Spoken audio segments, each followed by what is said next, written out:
This is an important question. A lot of people end up getting content in their Quora feed that they don't want to see. So let me show you how you can block a space so that you don't get wads of posts dumped into your feed. So if I go back to Quora and if I go up here to spaces right there, you'll see that these are spaces that I'm following. If I click on digital marketing news and trends, you can see right here I'm following it. So if I don't want to see that anymore, if you click on that, then you click over here. You got to move your mouse over here and click on unfollow. Now I'm not following it. But if I totally want it out of my news feed, then you click the three dots right here and you mute digital marketing news and trends. Now muting it will prevent its content from appearing in your news feed. And I can hit confirm if I want to, and it'll go away completely. I'm going to hit cancel.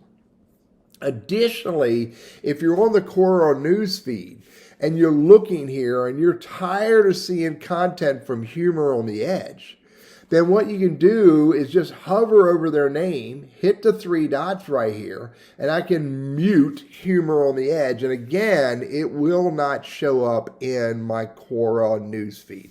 And there's one more thing that you can do.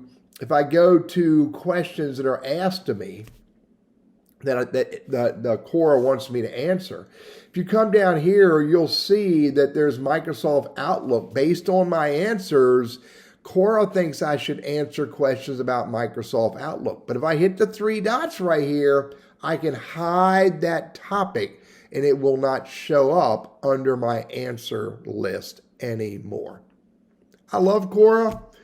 I love answering questions on Quora. I love using Quora, but we have to manage our news feed, and the three dots is where a lot of the hide or the block and make it all go away. I'm Teddy. I'm a Quora contributor. Hope this is helpful for you.